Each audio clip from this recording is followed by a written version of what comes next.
All right, so the Nats didn't exactly start off the way fans would have liked. They lost to NL East foe, the New York Mets. Too early to be nervous? I'm sure. Here's SportsTalk. From WJLA 24/7 News, this is Toyota SportsTalk. We got some chances against Jake, and he made some good pitches today and just got out of some jams. Sometimes you got to tip your hat. He pitched well, and from their offensive standpoint, Cano had a good swing on a good, left that pitch a little middle, and he put a good swing and was able to hit a solo shot. There's a lot of good from our end, but just wasn't enough to get it done. And Jake would be Jacob deGrom, the best pitcher in the league. Yesterday was opening day. Nats opening up at home against the Mets. Look, one thing we know is that Max Scherzer is still amazing. 12 strikeouts, so he's awesome. But the bats, who's going to be that guy or those guys? Can Juan Soto build off a great rookie season? And what about Victor Robles? He still needs to prove some things to Nats fans. So let's go to our questions of the night, starting with, what are your first impressions of the Nats after watching yesterday? Let us know what you think. Our second question, who's your favorite national? We're seeing people cross out Bryce Harper's name on the back of their jerseys. Whose jersey are you getting now? Call us, 703-387-1020. Very special guest in the house with us tonight. Jake Russell of The Washington Post and the author of 100 Things Nats Fans Should Know and Do Before They Die. Jake Russell is in the building tonight. Jake, what's going on, man? Not much, just a whole new baseball season opening up. Basically, that's what's going on. No big deal. Yeah, so you watched the Nats against the Mets yesterday. It's too early to be nervous, of course, okay? It's just one game. But what were your thoughts from opening day? The lack of offense really stood out to me. Sure. Even though they were facing Jacob deGrom, arguably the best pitcher in the league, Nats fans would argue Max Scherzer is the best pitcher in all of baseball, which is a great argument. Sure. You have to be pretty satisfied with his performance yesterday. He was lights out the whole game. Yeah. Even when he started to kind of veer off a little bit, he was still better than 99% of the pitchers in all of baseball. But the offense, you hope for more, especially with the whole promise of the young outfield, the big boppers, the big power bats you were expecting to see, especially after last season, the season that Juan Soto had last year as a breakout teenager. Yeah. You hope for at least one run, but when your fans go to the stadium on opening day and you score just as many runs as the players on the field, that's not really what they're looking forward to. No, not at all. Okay, and I'm sure you saw this, but people were showing up at Nats Park with a number 34 jersey, and the name Harper completely crossed out. Some people Xing out the H-A-R-P-E-R. Some people putting like a piece of tape over the entire. So my question to you is, who do you think people, besides Max, or who's gonna start getting everyone to buy their jersey now? Who is your favorite national? Who is the person that is your favorite national now? Well, I think historically the one who kind of tugged on the heartstrings a tad as a Maryland native, Steve Lombardozzi. Okay. He's in the rearview mirror now. I think that the one the fans were really banking on this year to take a big step up and to fill the role of Harper was Juan Soto. Yeah. Yesterday didn't give everybody a great glimpse of what's going to happen, but good thing is there's 161 more of these at least. Yes. So fans had plenty of time to kind of get used to this new squad and to watch them grow and develop. And there's no reason to panic. It's just one game out of 162. Not at all. Not at all. The good thing about Juan Soto is that dude is so young and has such a bright future. So Nats fans have that to look forward to at least. All right, let's go to the phone lines. Mike is in Bethesda. Mike, what's up, man? Robert, good evening. How are you? Happy Friday. Yes, happy Friday to you, man. How are you? Oh, pretty good. Robert, how about yourself? I'm good. Jake's here, so everything is all good. Okay, we got Jake here. Jake, good morning, good evening to you. Good morning somewhere, though, right? Yes, Mike. You got it right eventually. So what do you think? One question is, who's your favorite national at the moment now that Bryce Harper is in Philadelphia? And then what were your impressions from yesterday's opening day? Well, those are great questions. My favorite national is still Bryce Harper. I'm sorry to tell you that. Okay. Robert, but you want the honest answer. That's my honest answer. And that's fine. Yesterday, base running blunders from some young players. They need his firepower. There were some people in the stands with his name blocked off. That was kind of amusing. Oh, yeah. Robert and Jake. But you know something? He didn't do anything yesterday. Machado didn't do anything yesterday. But it's like you said, it's 161 more games. I've never been a fan, Robert, of Martinez. Now, I'm sorry about Dusty Baker. I think he was a great coach. I believe he pissed off the Learns for that catcher interference in the playoffs a couple of years back. Remember that, Jake? Yeah. Yeah.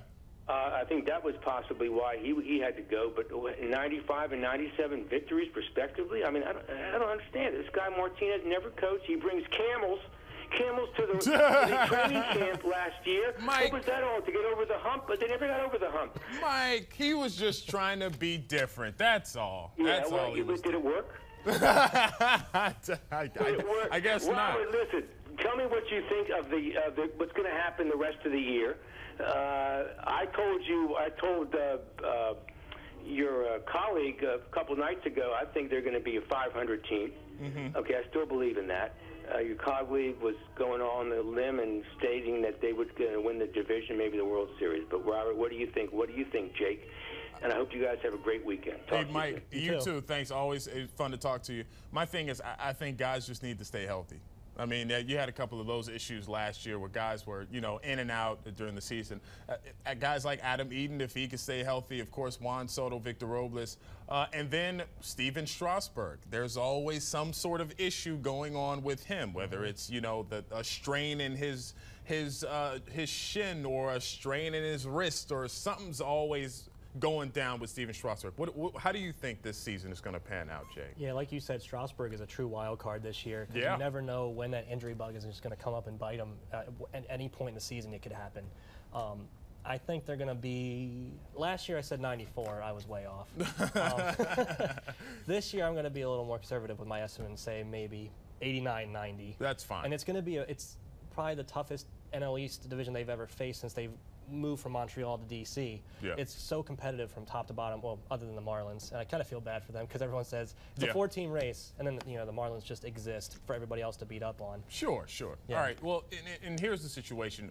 We talk about Steven Strasburg, but you still have Max Scherzer, who, by the way, I had a chance to sit down with Max Scherzer down in West Palm Beach during training camp. He tells me he thinks this team has everything it takes to make it to the World Series, including his manager, Davey Martinez. Here's what he had to say down in West Palm Beach. My first question. Once again, another amazing staff, man. How awesome is it to throw alongside guys like Patrick, Strauss, Anibal, and the rest of the staff? We can compete with anybody, and pitching is the backbone of a team. Pitching sets a tone. It can be the most consistent part of your team because offense can come and go. We've seen that so many times, and we really have some good arms in camp. Look forward to watching them pitch throughout the year. Max Scherzer has always been known to be that voice. When something happens, you're the guy that steps in and says, hey, let's get it together. We have a very good veteran presence in our locker room, and we understand what it takes to win. We've had other guys on other teams, and we've had success and failure. Last year there was a lot of failure in a lot of different ways, and we reflected upon this offseason about what we needed to change, what we wanted to do differently, and it's about us going out there and setting the tone and being accountable and doing all the little things right. I remember there was one time where somebody said, oh, Max, hey, this team is once again slated to win the World Series. Your reply was, yeah, and so what? Because you already knew that. You had the talent here. Is that the same situation this year? There's a version of it. I think we realize how hard it is to win at this level and how hard it is to win the whole thing. I mean, we're looking at a very, very competitive NL East, and so every game is going to count, and it's going to take not only us but the fans to come out and support us because we're going to have some great matchups that the fans are going to be compelled to watch, and we hope we can go out there and entertain you, and hopefully we have a following throughout the whole summer. Yeah, it's interesting, and just as you mentioned, it's probably the toughest division they've had in recent years. All right, we're going to go to break. Call at 703-387-1020. Bruce, we're going to get to your call right after this break, so stay on the line. Our questions of the night. Who's your favorite National now that Bryce is with the Phillies, and what were your first impressions after opening day? We'll take your questions after the break.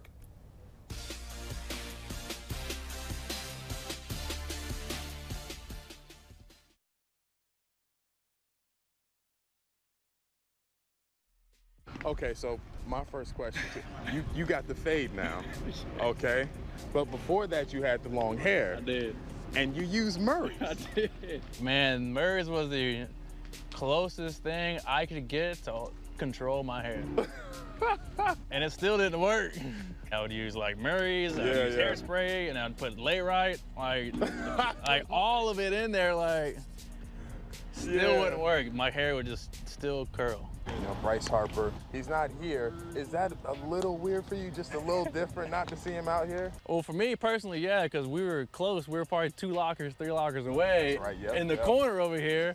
So I'm like, nah, this is kind of refreshing because there's not a reporter over here every 5 seconds. There's not a camera over here, you know, asking him 30 questions, and I got to worry about, you know, taking my clothes off and going to the shower. Like, dang. Every guy I've sat down with, I've asked him, I said, you know, Davey's got a year under his belt. What are you expecting from year 2? They've all said, I expect this dude to take us all the way. 162 wins, 162-0. Don't let us down. 162-0, man. You know, the staff has to get used to the players as well. And so how do you approach each individual to get the best you can out of that person? And then he has to deal with you. Exactly. Like, for real. Now I gotta, and even then when I had long hair, I know. Like, not now, I'm fixing my hair.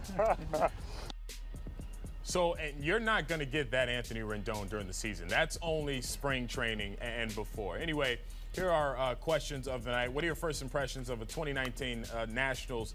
And who is your favorite current National right now? That Anthony Rendon would be my favorite current National right there, based off of that conversation alone. And he uses Murray's. For all my folks out there who know what that is, you know what that struggle is like. All right, call us 703-387-1020. We're back on the phone lines, and let's go right to Bruce, who's in Wheaton. Bruce, what's up? Gentlemen, how you doing? Good, good. How are you, Bruce? Okay, first of all, let me give you a suggestion. We now know the Washington Nationals have 2 off days during the week, 2 off days during the month, during the week. Okay. And I'd like to advocate that this program go to an hour regardless, and then at least twice a month turn it over to baseball. I'll keep you in business. You want you want us to talk more baseball? Absolutely. Do you want to be a guest on the show, Bruce? No, I just want to call on the phone. But let me tell you, we'll keep you in business. Bruce wants to talk baseball, don't want to be on the show. Go ahead, Bruce. Let me tell you this. Anybody who wears the Washington Nationals script W, I play no favorites. They're a member of the team. As Mike Ritchie would say, we don't talk about players who are not on the team. We talk about players who are on the team. There we go. There's a guy who left town, and in due time, it's going to be proven that he left a better contract for him tax-wise on the table in Washington, D.C., because I dealt with payroll. And I can tell you that that gentleman up there now in Philadelphia, he's going to be ripped up tax-wise in Philadelphia. Now, I'm aware you have the multi-state tax form that every player has got to fill out, and so the managers and even the umpires. Okay, we get that. Yeah.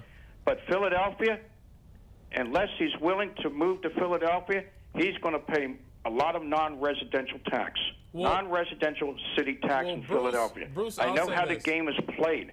Down here, if he plays for the Washington Nationals, and we know that he lived in Virginia, there's reciprocity. Well, Bruce, let me say this. I think Bryce will be ripped up by fans as well as taxes. Bruce is going to be on the show next week, ladies and gentlemen. All right, let's go to Rachel, who's in Bethesda. Rachel, what's up? Hello? Hey, Rachel, what's up? Not much. Yeah? Just hanging out? Yeah. Watching the show? Playing some Nintendo? No. Okay. Okay, I've aged myself. Rachel, what do you want to talk about? Who's your favorite National, Rachel? Soto and Scherzer. Oh, it's okay. Scherzer and who else? Soto. Okay. Juan Soto and tell me why, Rachel. Scherzer's just amazing. Basically. Yesterday. Yeah. And what about Soto? He's young. He's good. Okay, so you like the young guy and you like Scherzer, who's just flat out amazing. Yeah. Okay, what are you a baseball player, softball player? No. No? You just like to watch the sport, huh? Yeah. Why'd you call in tonight? You just wanted to give your thoughts on Scherzer? Yeah. Oh my God. Well, Rachel, let me tell you, we're so glad you called tonight, okay? All right. And keep watching the show and keep calling in, all right? All right. And start playing Nintendo. It's good for your health. All right? I think it's actually the opposite of good. Oh, okay. Well, we'll go with that then. Your parents taught you well. Rachel, thank you so much for calling the show. So Juan Soto, Max Scherzer, a couple of favorites for DC fans. Does that surprise you at all? Because I think a lot of people would go with Max Scherzer. That makes sense. It surprises me that a kid would say Nintendo's bad for your health. Yes. You and I would disagree on that. Yeah. Yes. Hello. That is the upset of the night on this show. I know. But yeah, I think they're the two. Obviously, Max for many reasons, because he's just one of the best pitchers in the last 3-4 decades, if not the whole history of the sport. He's brought pitching to a whole new level in DC. Yeah. Juan Soto obviously reaches the young demographic. Clearly, he has this swagger, this vibrance about him.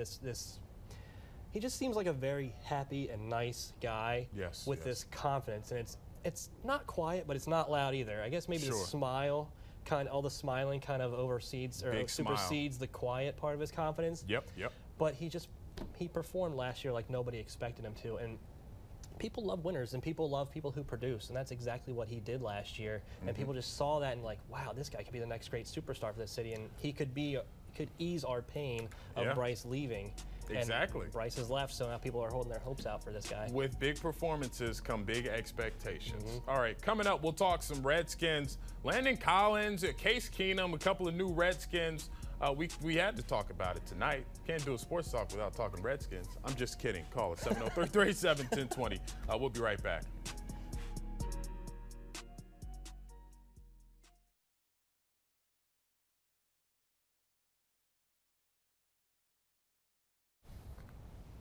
All right, welcome back here with Jake Russell, Washington Post. So we're talking Redskins now. We've talked enough Nats. We're talking Redskins now, and let's start with the current quarterback situation in Case Keenum. Of course, that is pretty much your only option, unless you are a Colt McCoy guy and you like him. But what are your thoughts? How do you feel about Case Keenum as the quarterback here? Case is basically a healthy version of Colt McCoy. There you go. I feel like they kind of sealed their fate for 7-9ville. They'll on the road to 7-9ville again.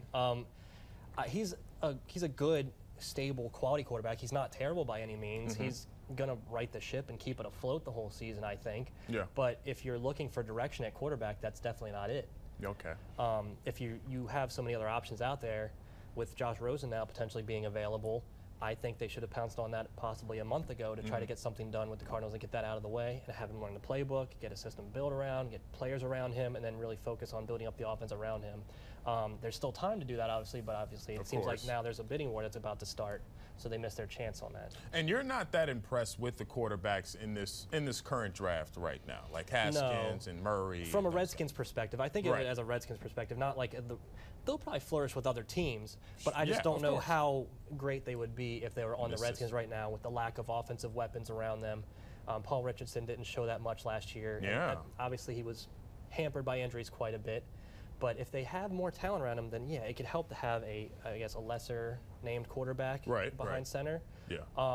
I just feel like they right now isn't going to cut it, and it's definitely not going to bring fans back in the seats. I feel like a Rosen would. I don't know if a Murray or a Haskins or anybody like that would. I feel like if they do something like that, it would just be for the sole purpose of generating fan interest and not for the sole purpose of getting a real franchise quarterback and generating building up a team the correct and proper way. All right, let's go to the phone lines. Chris is in Arlington. Chris, what's up, man? You want to talk Redskins? Me? Yes. Yeah, Chris, what's up, man? Or do you want to talk Nats? It's up to you, man. I don't think Chris wasn't ready, man. Chris wasn't. But anyway, but the Redskins had a few free agent signings. The big one, at least one of them, Landon Collins, the safety, a guy that the Giants said, well, he's a box guy, can't really cover anyone. Redskins says, not only will we take you, but we'll give you the biggest contract the safety has ever seen. I mean, how optimistic, if at all, are you about this signing of Landon Collins? Well, on my Twitter account about a month or so ago, I put up GM Jake Russell's invisible, theoretical, imaginary big board for free agents, and I had Landon Collins #1 and C.J. Mosley #2. Oh, okay. So I feel like they did the right thing by going, and it's not because they went to Alabama. It's just a coincidence. Hello, Alabama puts out good pro players. Yeah. It's not a coincidence. I feel like Collins helped settle a need that they've been looking for the last 11 years, and in my opinion, he's the best safety they've had since Sean Taylor. And especially with the way he adores the guy, I feel like he's going to put it all out there and actually produce at the same level he did with the Giants, if not better. Well, you know what? So many players from Alabama on the Redskins team. So the Redskins know what they're doing. All right, final thoughts from Jake Russell. He's also got a book, in case you didn't know. We'll talk about that in this final block. Stay with us.